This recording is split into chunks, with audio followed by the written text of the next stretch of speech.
நண்பர்களுக்கு வணக்கம். நான் எட்டியப்ப சோழன். அண்ணாமலை மீது பாய்ந்த வழக்கு அதிரடியா களத்தில் இறங்கின பாஜகவினர். ஆணவ கொலையினால் அதிரும் தமிழகம். இந்த விஷயங்களை தாங்க விரிவா பார்க்க போறோம். அண்ணாமலை மீது என்ன வழக்குன்னு கேக்குறீங்களா? உங்க எல்லாருக்கும் தெரியும், தருமபுரி மாவட்டத்தில் என் மண் என் மக்கள் நடைப்பயணத்தை அண்ணாமலை அவர்கள் தொடர்ந்து நடத்தினாருங்க.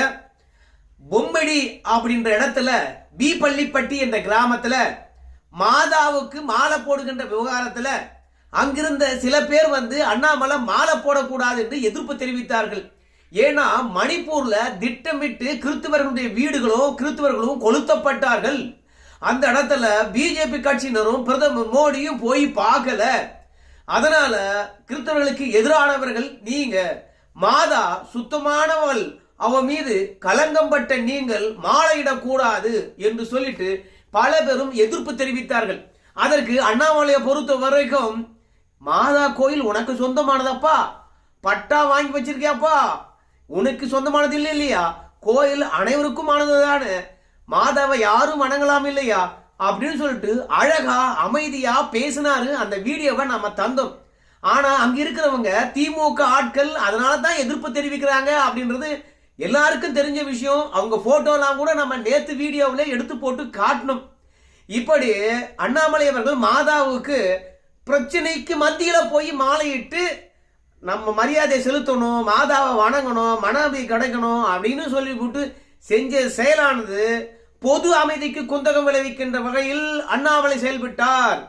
மதக்கலவரம் ஏற்பட்டு விடுவோ என்ற ஒரு அச்சம் இருக்கிறது அப்படின்ற எண்ணத்தினால அந்த பகுதியை சார்ந்த கார்த்திக் என்பவர் அண்ணாமலை மீது புகார் அளித்திருக்கின்றார். அந்த புகாரின் அடிப்படையில் அண்ணாமலை மீது 3 பிரிவுகள்ல வழக்கு தொடுக்கப்பட்டிருக்கிறது. இங்க பாஜக பொறுத்த வரைக்கும் அதிரடியாக களத்தில் இறங்கிட்டாங்க. அண்ணாமலை என்ன தப்பு பண்ணாரு? ஆலயங்கள் அனைவரும் வணங்குவதற்கு தானே, சமூக நீதி தானே பேசுறீங்க நீங்க. எல்லோரும் எல்லா கோயிலுக்கும் போலாம், எல்லா தெய்வத்தையும் வணங்கலாம். கடவுளை வணங்குவது தனிப்பட்ட உரிமை இல்லையா? அதை தடுப்பதற்கு யாருக்கு அதிகாரம் இருக்குது? ஆன்மீகத்துல அரசியல் நுழையலாமா? நீங்க மதத்தை வைத்து அரசியல் செய்றீங்க அப்படின்னு சொல்றதுக்கு இதுல என்ன முகாந்தாரம் இருக்கிறது? மணிப்பூர்ல யாரோ எதவோ செய்ததுக்காக அண்ணாமலை பொறுப்பேற்க வேண்டும், ஆளை அணிவிக்க கூடாதுன்னா என்ன அர்த்தம்? அண்ணாமலை என்ன அதிகாரத்தில் இருக்கின்றாரா? அதனால மணிப்பூர்ல கலவரத்தை தடுக்கலையா? அந்த மாநிலத்தில் இருக்கின்ற மக்களே ஆளும் பாஜக மீது கோபப்படாத பொழுது தமிழகத்துல அண்ணாமலை மீது வன்மத்தை கக்குவது ஏன் சில பேரு? மத அடிப்படைவாதிகள் அண்ணாமலை மாலையிடக்கூடாது என்று தடை விதித்ததற்கு அண்ணாமலை அவர்கள் எப்படி பொது அமைதிக்கு குந்தகம் விளைவிக்க மாதிரி நடந்துகிட்டான்னு சொல்ல முடியும்? அதனால தெய்வத்தை வணங்குவது அவரவர் உரிமை, அதை தடுத்தது தான் சட்டவிரோதம். அதனால சட்டப்படி அவங்க மீது தான் வழக்கு தொடுக்கப்பட்டிருக்கணும். ஆனா தமிழகத்துல பாருங்க, அண்ணாமலை மீது வழக்கு தொடுத்திருக்கிறாங்க அப்படின்னு கேட்டதும் இல்லாம பாஜகவினர் அடுத்தது சனாதனத்தை ஒழிப்போம் என்று சொல்லிவிட்டு 100 கோடிக்கும் மேலானவர்கள் பின்பற்றுகின்ற மதத்துக்கு எதிராக ஒரு அமைச்சர் பேசினாரு. அவர் மீது என்ன நடவடிக்கை எடுக்கப்பட்டது? அந்த மதத்தை சார்ந்தவர்கள் மனம் புண்பட்டு விட்டது என்று வழக்கு தொடுக்கின்ற பொழுது, சனாதனத்தை ஒழிப்போம் என்று சொன்னவர்கள் மீது வழக்கு பாய்கின்ற பொழுது, நீதியரசரும் ஒரு மதத்துக்கு எதிராக பேசுறதை கண்டித்திருக்க வேண்டும், காவல்துறை நடவடிக்கை எடுத்திருக்க வேண்டும். காவல்துறையானது தன்னுடைய கடமையை தவறி இருக்கிறது என்று கண்டித்த போதும் அது தப்புன்னு தெரியல, தமிழக அரசாங்கம் நடவடிக்கை எடுத்திருக்க வேண்டும் என்று நீதியரசர் கருத்து தெரிவித்தார். சோ நீதிமன்றம் சுட்டிக்காட்டிய பிறகும் அந்த அமைச்சர்கள் மீது என்ன நடவடிக்கை எடுக்கப்பட்டது? பெரும்பான்மை சமூகத்தினுடைய நம்பிக்கையை ஒழிப்போம் என்று சொல்லுவதற்கு யாருக்கு அதிகாரம் இருக்கிறது? உனக்கு அந்த மதத்தின் மீது நம்பிக்கை இருக்கலாம், இல்லாம போகலாம், விமர்சனம் இருக்கலாம், இல்லாம போகலாம். ஆனால் அதை ஒழிப்போம் என்று பொதுவெளியில மாநாடு நடத்துவதும் அதை பேசுவதும் உங்களுக்கு யார் அதிகாரம் கொடுத்தது? ஒரு அமைச்சரை பொறுத்த வரைக்கும் பதவி பிரமாணம் ஏற்கின்றார். பதவி பிரமாணம் ஏற்கின்ற பொழுது அனைவருக்கும் மாணவராக மாறுகின்றார். இந்திய அரசியலமைப்பு சட்டப்படி எந்த மதத்தையும் இழிவுபடுத்தி பேசக்கூடாது. ஆனால் திட்டமிட்டே ஒரு மதத்துக்கு எதிராக தமிழகத்தில் அவதூறு பரப்பப்படுகிறது. அப்படி இருக்கின்ற போது கூட அரசாங்கம் கைகட்டி வேடிக்கை பார்க்கின்ற பொழுது, இந்து மத நம்பிக்கை கொண்டவராக இருந்தாலும் மாதா கோயிலுக்கு போய் மாதாவுக்கு மாலையிட்டது எப்படி பொது அமைதிக்கு குந்தகம் விளைவிப்பதாக இருக்கும்? சோ நம்ம தமிழகத்துல இந்து மதத்தை சார்ந்தவங்க மாதா கோயிலுக்கு போலையா, மசூதிக்கு போலையா, இல்ல அண்ணாமலை மட்டும்தான் இந்த மாதிரி செயலை செய்யறாரா? அண்ணாமலை மாதா கோயிலுக்கு மாலை போடும் போது தடுத்தது தவறா, மாலை போட்டது தவறா? இல்ல மாலையெல்லாம் வாங்கிட்டு வருவதற்கு முன்பாக அண்ணாமலை அவர்களை அந்த மாதா கோயிலுக்கு போகக்கூடாது, ஏற்கனவே வந்து அவங்க பாத்தீங்கன்னா உங்க மேல காண்டில் இருக்கிறாங்க அப்படின்னு முன்கூட்டியே அண்ணாமலைக்கு தகவல் தெரிவிக்கப்பட்டதா? அப்படி தகவல் தெரிவிக்கப்பட்டு விட்ட பிறகும் அண்ணாமலை அவர்கள் அந்த தகவலை மீறி போய் அந்த இடத்துல மாலையிட்டாரா? மாதா கோயிலுக்கு மாலையிடுகின்ற அந்த தருணத்தில் திடீரென வந்து தடுத்து நிறுத்தி அங்க ஒரு அசம்பாவிதத்தை அரங்கேற்ற காத்திருந்தவங்களுக்கு அண்ணாமலை தந்த பதில் வந்து வன்முறைத்தனமாக இருந்ததா? யார் வந்து மத சார்பற்றவர்களாக இருக்கின்றார்கள், யார் புகார் அளிப்பது, யார் மீது வழக்கு போடுவது என்று விதிவிலக்கே இல்லாம போயிடுச்சாப்பா அப்படின்னு சொல்லிவிட்டு பாஜகவினர் வந்து அண்ணாமலை மீது பாய்ந்த வழக்குக்கு எதிர்ப்பு தெரிவிக்கின்றார்கள். அண்ணாமலை செய்தது அத்துமீறலா இல்ல சில மதவெறியர்களை பொறுத்த வரைக்கும் மருத்துவமனையில அனுமதி இல்லாம கூட நோயின் தன்மை என்னன்னு கூட தெரியாம நோயாளி பக்கத்துல போய் உட்கார்ந்துகிட்டு 24 மணி நேரம் மத நூலை படித்து ஜபம் பண்ணுகின்றோம் என்று அராஜகம் செய்கின்றவர்களை பார்த்திருக்கின்றோம். அத்துமீறி ஒரு வீட்டுல போயிட்டு ஜப கூட்டம் வைக்கின்றோம் என்று சொல்லுவதும் நாமெல்லாம் கண்கூடாக பார்க்கின்றோம். பொதுவெளியில கடைக்கு கூட போக முடியல, அந்த இடத்துல மடக்கி ஜபம் செய்வதும் பிரச்சார புத்தகத்தை வழங்குவதும் பள்ளிக்கூடங்களுக்கு உள்ள போயிட்டு பைபிளை தருவதும் எல்லாவற்றும் தமிழகத்துல அரங்கேறி கொண்டிருக்கிறது. சிறுபான்மையர் போர்வில பல சில்லறைத்தனங்கள் செஞ்சிட்டு இருக்கிறாங்க. அதையெல்லாம் இந்த அரசாங்கம் கண்டிப்பது கிடையாது. இதனுடைய உச்சம் என்னன்னு கேட்டீங்கன்னா, மீனாட்சி அம்மன் கோயிலுக்கு உள்ள போயிட்டு கருவறைக்கு அருகாமையில ஜெப புத்தகத்துடன் போய் அங்க என்ன பண்ணாங்க, ஜபம் பண்ணாங்களா, என்ன பண்ணாங்கன்னு தெரியல. ஆனா மீனாட்சி அம்மன் கோயிலுக்கு உள்ளாக மத போதகர்கள் மத பிரச்சார புத்தகத்துடன் உள்ள போயிருக்காங்க. இது தொடர்பாக கோயில் அதிகாரிகள் விசாரணை நடத்துகின்றார்களா? ஏன் ஜெப புத்தகத்துடன் வந்தவன் மீனாட்சி அம்மன் கோயிலுக்குள்ள போய் சாமியா கும்பிட்டு இருக்க போறான்? சோ சாமி கும்பிட வேண்டும் என்றால் அடுத்த மத அடையாளங்களை அப்புறப்படுத்தி விட்டு அல்லவா வந்திருக்கணும். ஜெப புத்தகத்துடன் எதுக்கு போனா? சோ ஆனா மதுரை மீனாட்சி அம்மன் கோயில்ல பாருங்க இந்த நிகழ்வு நடந்திருக்கிறது, இது செய்தியா வந்திருக்கிறது. சோ ஒட்டுமொத்தமாக மத சார்பின்மை என்ற போர்விலும் சரி, மூட நம்பிக்கை என்ற பெயரிலும் சரி, இந்து மத நம்பிக்கைகளை சிதைக்கின்றவர்கள் தான் இருக்கின்றார்கள். சில சாமி செல்கள் மீது செருப்பை வீசுகின்றவர்களும் செருப்பால் அடிக்கின்றவர்களும் இங்கே பகுத்தறிவாளர்களாக பார்க்கப்படுகிறது. ஆனா மத ஒற்றுமை இருக்க வேண்டும் என்ற ஒரே காரணத்துக்காக அண்ணாமலை அவர்கள் பொறுத்த வரைக்கும் போய் மாலையிடுகின்றார். ஆனா அது பொது அமைதிக்கு குந்தகம் விளைவிக்கப்பட்டு விட்டது என்று சொல்லி வழக்கு தொடுக்கின்றார்கள். எங்கே ஜனநாயகம் இருக்கிறது? இது நான் மட்டும் கேட்கல, ஒரு பாதிரியார் வந்து பாத்தீங்கன்னா அண்ணாமலைக்கு ஆதரவா களத்தில் இறங்கி வீடியோ பதிவிட்டு இருக்கின்றார்கள். அங்க மாதாவுக்கு மாலை போட வேண்டாம் என்று சொன்னவங்க கிறிஸ்துவ மதத்தை சார்ந்தவர்களா இல்ல திமுகவினரா தெரியல. ஆனா இந்த பாதிரியார் கிறிஸ்துவர்களுக்கு ஊழியம் செய்யக்கூடியவர். அவர் சொல்றாரு, அவர் சொல்றது உண்மையா இல்ல தடுத்தவர்கள் சொல்றது உண்மையா என்பதை மட்டும் பாருங்க. கிறிஸ்தவர்களே, நீங்கள் புரிந்து கொள்ள வேண்டும். அந்த கத்தோலிக்க திருச்சபையில் அந்த சம்பவம் நடக்கும் பொழுது அந்த அருட்தந்தை அங்கு இல்லை, அந்த அருட்பணியாளர் அங்கு இல்லை. ஆகவே அருட்பணியாளரும் அருட்தந்தையாகி இருக்கின்றவர்களுக்கு தான் அதிகாரம் உண்டு யார் திருச்சபைக்குள்ளே வர வேண்டும், யார் வரக்கூடாது என்று சொல்வதற்கு. மற்ற யாருக்கும் அதிகாரம் கிடையாது. நீங்களே அதிகாரத்தை கையில எடுத்துக்கொண்டு நீங்களே இந்த திருச்சபைக்கு வரக்கூடாது என்று சொல்வதற்கு நீங்கள் யார்? அதான் என்னுடைய கேள்வி. ஏதோ 10 ரூபாய் நீ காணிக்க போட்டவன திருச்சபைக்கு நீ அதிகாரம் உனக்கு கையில கொடுத்தவன் நினைச்சிக்காத தம்பி.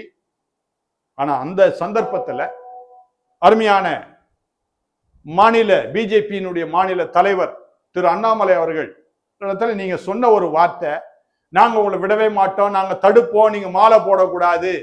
எப்பா, உன் திருச்சபைக்கு வந்திருக்கிறாரு, நீ சந்தோஷப்பட்டு நீ வரவேற்று நம்முடைய திருச்சபைக்கு நாம நினைக்கின்றவர், நம்ம எதிராளி நாம நினைக்கின்றோமே அவர் நம்முடைய திருச்சபைக்கு வந்திருக்கிறாரு வாங்க அப்படின்னு சொல்லி வரவேற்பது தானையா கிறிஸ்துவத்தினுடைய நல்ல காரியம். அதுதான் பண்பு. அந்த பண்பான காரியத்து உனக்கு இல்லைன்னா அப்ப எதுக்கு நீ ஆலயத்துக்கு போற? அதான் என்னுடைய கேள்வி. நீ உண்மையாவே அந்த திருச்சபையின் ஆளா அல்லது எங்களுடைய பேரை கெடுப்பதற்காக இப்படி ஒரு சம்பவத்தை நீ செய்தியா? அதான் என்னுடைய அடுத்த கேள்வி. கிறிஸ்தவ பேரை கெடுப்பதற்காக இந்த மாதிரி நீ செய்திருக்கிறியான்னு என்னுடைய பெரிய ஒரு சந்தேகம் எனக்கு உண்டாகுது. ஏன் இந்த மாதிரி நிகழ்வுகளை பண்ணி கிறிஸ்தவர்களுடைய பேரை ஏன்பா கெடுக்கிற? சும்மா ஆலயத்துல உட்கார்ந்து நான் பிரசங்கம் பண்ணா பத்தாது, அங்க போதித்தா பத்தாதுவா. சமுதாயம் நல்லா இருக்கணும், சமுதாயம் வளரணும், சமுதாயத்தில் மக்கள் நன்மை பெற்றுக்கொள்ள வேண்டும். அதுவும் மத்திய அரசிலே இருக்கின்ற ஒரு பிஜேபி அரசாங்கம் ஒருவேளை கிறிஸ்தவர்களுக்கு எதிராக அல்லது சிறுபான்மை எதிராக இருக்குது என்று சொல்லக்கூடிய அந்த சிறுபான்மை மக்கள் அவர்கள் சிறுபான்மைக்கு எதிரானவர்கள் அல்ல என்பதை புரிந்து கொள்ள வேண்டும் என்பதற்காக தான் இப்படி நான் பேசி. அதற்கு பிறகு ஆணவ கொலையால் அதிர்ந்த தமிழகம். ஆமாங்க, தஞ்சை மாவட்டம் பட்டுக்கோட்டை பக்கத்துல நெய்விடுதி என்ற கிராமத்துல பெருமாள் என்றவருக்கு ஐஸ்வர்யா என்ற ஒரு பெண் இருந்திருக்காங்க. அதே மாதிரி அதுக்கு பக்கத்துல பூவலூர் என்ற ஒரு கிராமம், அங்க ஒருத்த நவீன் என்ற ஒரு பையன் இருந்திருக்கான். 2 பேருமே பார்க்கின்ற பொழுது டிகிரி வரைக்கும் படிச்சு வந்திருக்காங்க. 2 பேரும் திருப்பூருக்கு வேலைக்கு போயிருக்காங்க. 2 பேருக்கும் 19 வயது தான் ஆயிருக்கிறது. அவங்களுக்கு திருப்பூர் போகின்ற பொழுது எந்த ஒரு காதலும் மலரல. ஆனா அங்க போன பிறகு காதல் மலர்ந்திருக்கிறது. வீட்டுல வந்து சொல்லியிருக்கிறாங்க. ஆனா வீட்டுல வந்து பாத்தீங்கன்னா பெண் வீட்டுல எதிர்ப்பு கிளம்பி இருக்கிறது. ஏன்னா அந்த நவீன் என்ற பையன் பட்டியலினத்தை சார்ந்தவன். மற்ற பெண்ணை பொறுத்த வரைக்கும் இடைநிலை சமூகத்தை சார்ந்தவங்க. இந்த எதிர்ப்பு கிளம்பின பிறகு மறுபடியும் வேலைக்கு போயிருக்காங்க. அதோட பெண் வீட்டுல வந்து பாத்தீங்கன்னா மாப்பிள்ளை பார்க்க ஆரம்பிச்சிருக்காங்க. அப்படி மாப்பிள்ளை பார்க்க ஆரம்பிச்சா கல்யாணம் பண்ணிடுவாங்கன்றதுனால ரகசியமாக திருப்பூர்லயே கல்யாணமும் பண்ணிட்டு இருக்காங்க. தனியா வீடு எடுத்தும் தங்கியிருக்காங்க. இந்த விஷயமானது வாட்ஸ்அப்ல பரவியது. வாட்ஸ்அப்ல பரவின பிறகு சும்மா விட்டுருவாங்களா பெற்றோர்கள்? போய் பெண்ணை போய் அழைத்திருக்கின்றார்கள். அதோட திருப்பூர்ல இருக்கக்கூடிய பல்லடம் காவல் ஆய்வாளர் மூக்கையான்னு நினைக்கிறேன், அவர் கூப்பிட்டு பெண்ணை விசாரித்திருக்கின்றார். அதற்கு பிறகு அந்த பெண் அந்த பெற்றோருடன் வருகின்றேன் என்று சம்மதித்தாலும் என்னவோ தெரியல. அந்த காவல் ஆய்வாளரை பொறுத்த வரைக்கும் அந்த பெண்ணை பெற்றோருடன் தனியாக அனுப்பிவிட்டு இருக்கின்றார்கள். அந்த பெண் வந்து மறுநாளே பாத்தீங்கன்னா இறந்துட்டாங்க அப்படின்ற செய்தியானது கல்யாணம் பண்ணிக்கிற பையன் நவீனுக்கு போய் சேர்ந்திருக்குது. அந்த பையன் வந்திருக்கிறான் பூவலூர் கிராமத்துல. உடனடியாக அங்க காவல்துறைக்கு வந்து தகவல் தெரிவித்திருக்கிறான். என் மனைவிய ஆணவ கொலை செஞ்சிட்டாங்க அப்படின்னு சொல்லியிருக்கிறாங்க. காவல்துறையை வந்து பாத்தீங்கன்னா ஆய்வு நடத்தியிருக்கிறாங்க. அப்படி ஆய்வு நடத்துகின்ற பொழுது அந்த பெண் ஆணவ கொலை செய்தாங்களா இல்லை என்பது மட்டும் தெரியல. ஆனா சுடுகாட்டில் அவளை வைத்து எரித்து விட்டு இருக்கின்றார்கள். அந்த பெண் இறந்த பிறகு அதுல உச்சம் என்னன்னு கேட்டீங்கன்னா அந்த பையனுக்கு சாம்பல் கூட அகப்படக்கூடாது என்று சொல்லி அதையும் எங்கேயோ கொண்டு போய் கரைத்து விட்டு இருக்கின்றார்கள். அந்த அளவுக்கு பெண்ணினுடைய பெற்றோர் சாதி வெறியராக இருந்திருக்கின்றார்கள். அதனால இந்த பெண்ணை பெற்றோருடன் அனுப்பி வைப்பதற்கு உதவன மூக்கையா ஆய்வாளர் அவர்களை சஸ்பெண்ட் செஞ்சிருக்காங்க. அந்த பெண் ஆணவ கொலை செய்யப்பட்டிருக்கலாம் என்ற அடிப்படையில அந்த பெற்றோரை கைது செய்து 15 நாள் சிறையில் அடைத்திருக்கின்றார்கள்.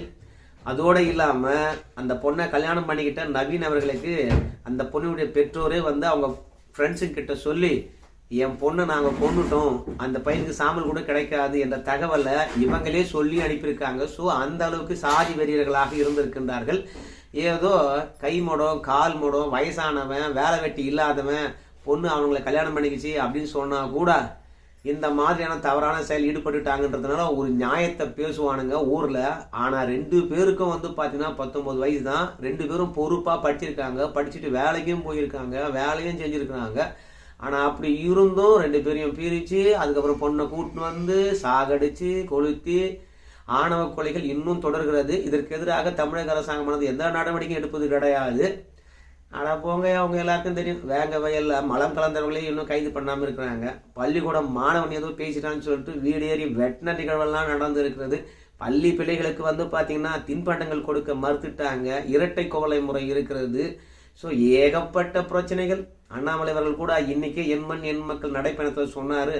பட்டியலினத்தை சார்ந்தவங்க வந்து ஊராட்சி மன்ற நகராட்சி மன்ற தேர்தலில் வந்து மக்கள் பிரதிநிதியாக தேர்ந்தெடுக்கப்பட்டால், தலைவர்களாக தேர்ந்தெடுக்கப்பட்டால், சேர்மனாக தேர்ந்தெடுக்கப்பட்டால் அவங்க கோடி கூட ஏற்ற முடியல. அந்த அளவுக்கு தான் பட்டியலின சமூக மக்களுக்கு அநீதிகளும் அநியாயங்களும் இங்கே இழைக்கப்படுகிறது. இதை சரி செய்ய திமுக அரசாங்கம் வந்து நடவடிக்கை எடுப்பது கிடையாது. இந்த அரசாங்கம் வந்து சாதியை வைத்தே சாதி பிரிவினை வைத்தே அரசியல் செய்யுது.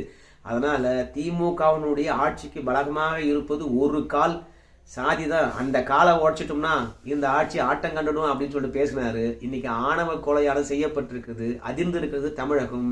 அண்ணாமலை வைத்த குற்றச்சாட்டுல உண்மை இருக்கிறது. ஆனா மாதாவுக்கு மாலை போட்டாங்க என்பதற்காக களத்துல இறங்கி அண்ணாமலை மீது கேஸ் போட்டிருப்பது பாஜக பொறுத்த வரைக்கும் என்ன சொல்றாங்க கேட்டீங்கன்னா, நீங்க என்ன விதமான பம்மாத்து வேலையெல்லாம் காட்டினாலும் இவங்க பயப்பட மாட்டாங்கப்பா. அண்ணாமலை மிரட்டி பாக்குறீங்களா நீங்க? எத்தனையோ மினிஸ்டர்கள் மீதும் எத்தனையோ திமுக நாடாளுமன்ற உறுப்பினர்கள் மீதெல்லாம் சொத்து பட்டியலை வெளியிட்டு, ஊழல் பட்டியலை வெளியிட்டு, பினாமி சொத்து பட்டியலை வெளியிட்டு ஆவேசமாக பொது வெளியில கருத்து தெரிவித்து எண்மண் எண் மக்கள் நடைப்பயணத்துல அவங்களுடைய தவறை சுட்டிக்காட்டி அரசியல் செய்து கொண்டிருக்கின்ற பொழுது அப்பேற்பட்ட ஜாம்பவான்களுக்கே பயப்படாத அண்ணாமலை அவர்கள் மாதாவுக்கு மாலை போட்ட விஷயத்துக்காக கேஸ் கொடுத்துட்டா பயந்துருவாரா? கைது பண்ணி போட்டா பாஜக அடங்கிடுவாங்களா என்று சொல்லி அண்ணாமலைக்கு ஆதரவாக களத்தில் இறங்கி கருத்து தெரிவித்துக் கொண்டிருக்கின்றார்கள். அண்ணாமலை மாலை இட்டது பொது அமைதிக்கு குந்தகம் விளைவிக்கப்பட்ட செயலா? நீங்க தான் மக்கள், நீங்க தான் ஜனநாயகத்தில் எஜமானவர்கள். உங்க கருத்து சொல்லுங்க. நன்றி நண்பர்களே.